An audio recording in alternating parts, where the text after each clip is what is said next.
Decided I'm going to do something. I'm going to share something personal that I wasn't sure I was going to share. But I think it's important. Charlie Kirk and I were not friends at all. In fact, the last week of his life, we were beefing hard, beefing online, beefing on air. But the day before he died, he did something that shocked me. Welcome back, Warriors. It's me, Linda B. Thank you all so much for joining me here today, Warriors. We have got to talk about Van Jones of CNN. I know, don't boo him yet. And something about the last communication he had with Charlie Kirk. That's what we'll be talking about today on Chat with me, Linda B.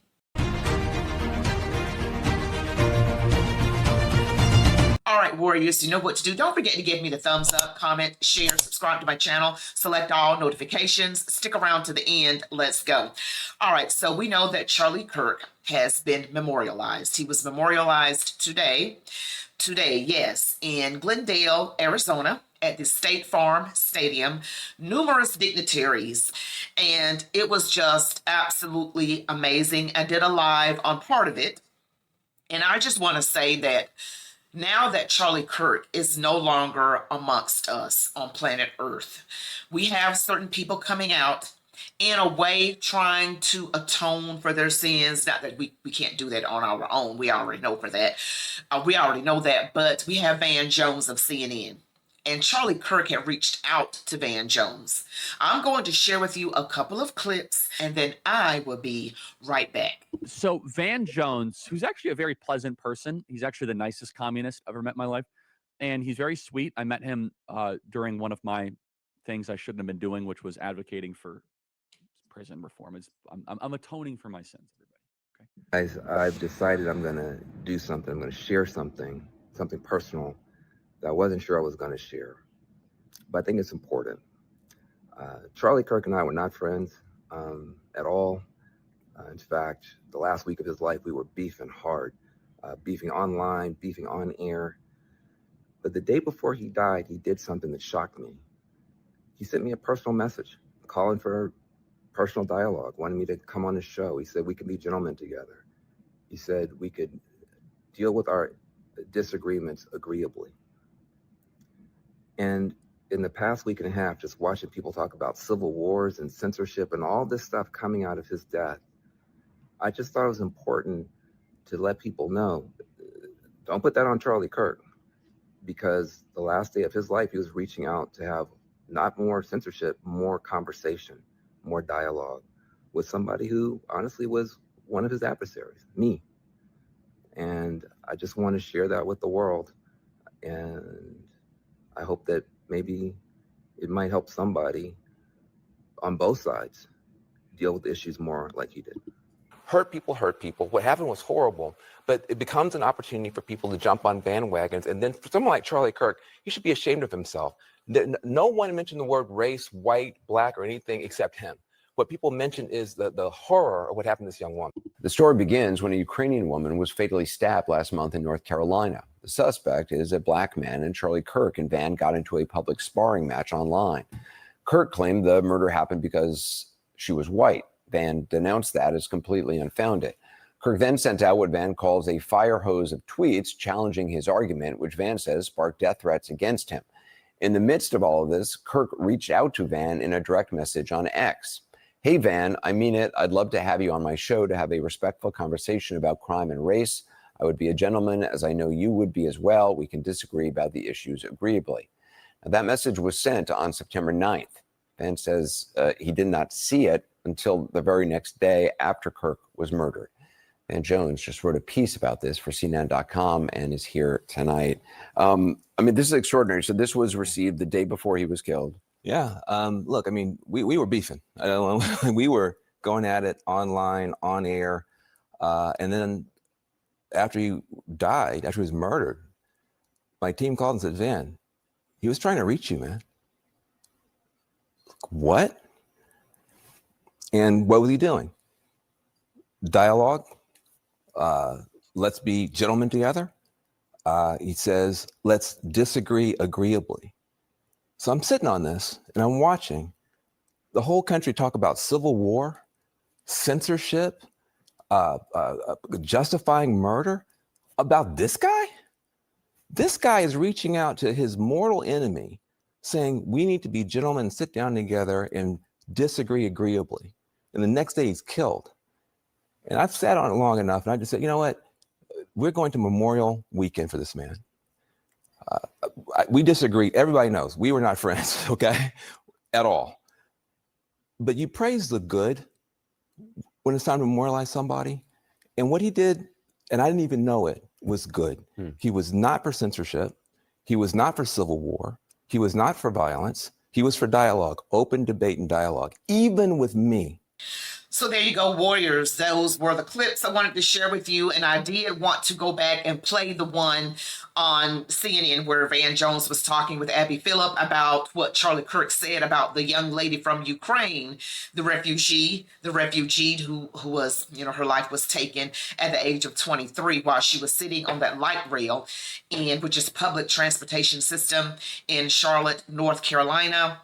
And the reason Charlie Kirk, let me just clarify some things, okay? The reason Charlie Kirk brought up the guy that took that young woman's life, did it because she was white, was because after he took her life, he said, I got that white girl. He actually said that.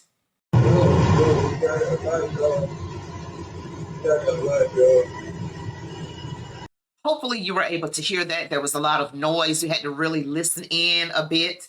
He said it twice. I got that white girl. So that is why Charlie Kirk brought it up. So race was mentioned. See, the thing about these lefty news stations like CNN, MSNBC, ABC, CBS, NBC, they don't give you the whole story, or they just manipulate things in such a way to change the narrative completely different than what it actually is. So the man did say that Charlie Kirk was correct in stating that the reason that that guy did it was because she was white. And if you notice, if you saw other clips of it, the only people that were sitting around that man, Demarcus Brown, I think his name is, they were black too. She was the only white person to sit down in the area where they were. She was the only white person in that direct area. Now, there may have been other people along the other side, the other end of that particular train car, but in that particular area, it was all black people and her. And when he saw her, he took her life. And then he said, I got that white girl. I got that white girl. So Charlie Kirk was right. He wasn't making it about race. That man, that thug who did that to that young woman, made it about race. He needs to be absolutely taken off the street forever. Forever. Okay, some people don't believe in the death penalty. Some do. Okay, I'll let you decide which one you go for. But if we keep it biblically, and I'll let you look up that on your own time. But back to Van Jones. He was making statements about Charlie Kirk that were not true. So I brought that up to prove to you that Charlie Kirk was not just saying that. Okay, because Charlie Kirk was not a racist. He reached out to Van Jones. Van Jones just so happened to get that message after Charlie Kirk's assassination. So you see the type of man that Charlie Kirk was. The kind of man that welcomed debate from people who he knew would disagree with him. He knew that. These liberal college campuses, of course, are going to disagree with him. CNN person, Van Jones, of course, he disagreed with him. And he welcomed it. He did not shy away from it. Charlie Kirk did not shy away from a debate. He went head and heels first, head over heels, right into the belly of the beast. That's exactly what Charlie Kirk did. And unfortunately, his life was taken away from us. He was only 31 years old, his wife, Erica, and their 2 young children. And it's so devastating, but I do believe we are at a turning point. But I like the fact that at least Van Jones brought it up and brought it out and made sure that we don't forget that he was beefing with Charlie Kirk. He made it be very well known. He don't want you to forget now that he disagreed with him. He got to save his clefty lefty job. You know what I'm saying? Because Lord forbid you have common sense and agree with anyone who's MAGA. So he doesn't want you to forget that. But he did acknowledge that Charlie Kirk reached out to him, which is massive. Okay, and I hope people get that, understand that, but stop just turning on the news and believing everything they say. You guys have got to do better than that. You've got to be your own investigative journalist. You are not getting the whole story. There is a reason why we have who we have in the White House right now, because they don't want us to unite. Okay, I saw a meme that had a black and a white man holding hands like this, not like the romantic way, of course, but like a unity sign, a black hand and a white hand. And it said the Democrat Party's worst fear. They don't want unity. See, and I got to do another video on these black churches that are going around here screaming this divisive rhetoric. All of y'all jackleg, bootleg preachers need to sit down somewhere. You are pathetic and you ought to be ashamed of yourselves. You should be absolutely ashamed. Jamal Bryant, John Wesley Howard, or whatever the man's name is, just talking about complaining about the flags being flown half-staff. Charlie Kirk was a uniter, okay? A uniter. And he fought for what is right, free speech. Free speech. Even Van Jones, his so-called enemy, had to give him props for that. Van Jones, a black man.